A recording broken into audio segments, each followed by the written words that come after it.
Hey, are you finally ready to kick that nasty habit? Let me show you how.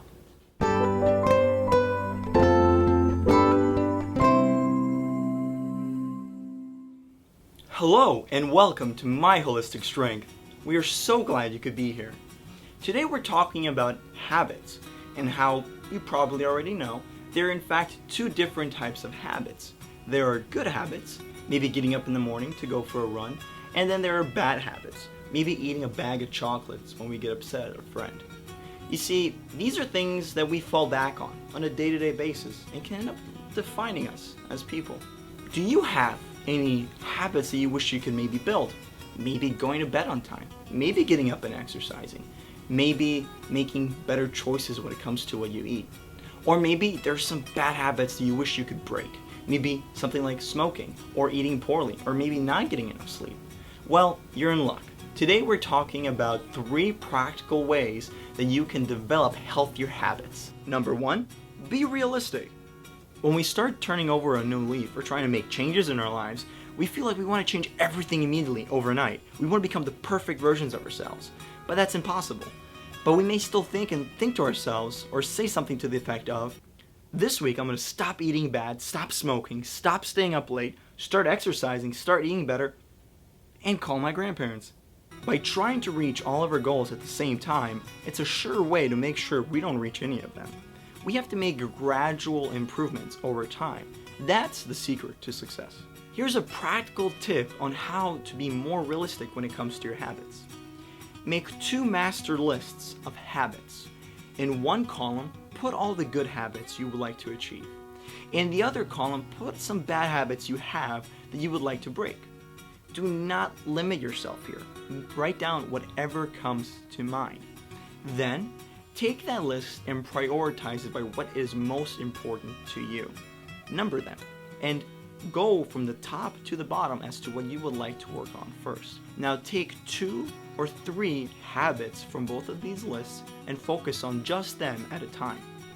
Here's a pro tip.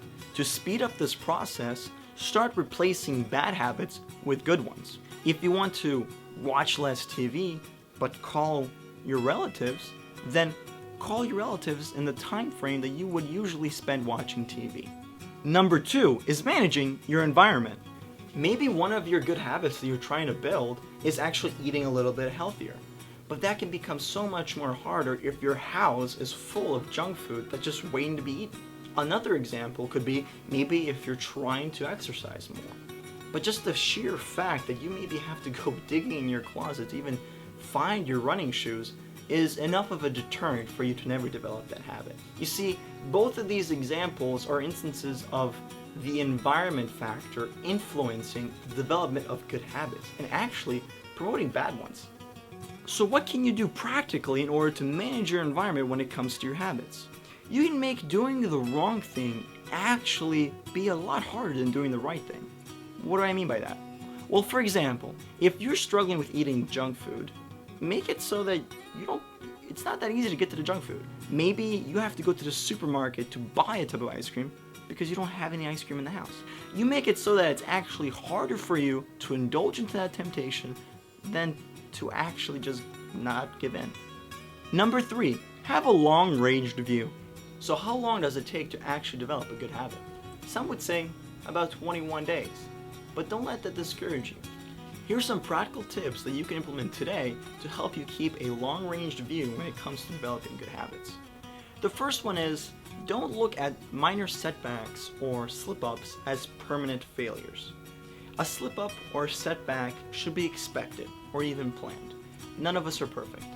So in your developing of your goal for a habit, plan, let's say, 3 setbacks in maybe a workout regimen.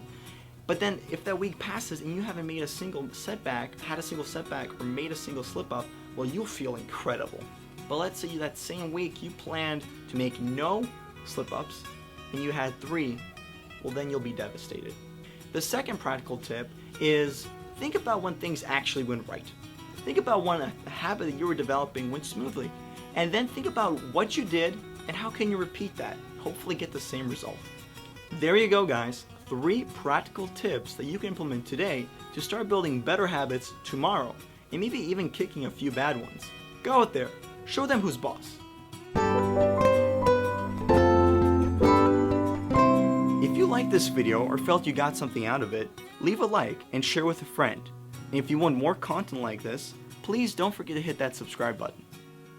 I also have another video out that's all about bee pollen, what it is, what its benefits are, and where does it come from. If that's something you think you'd be interested in, go ahead and click the video on the top. Also, if you're new to the channel and you'd like to learn more, go ahead and click on the video on the bottom entitled Welcome to My Holistic Strength. Until next time,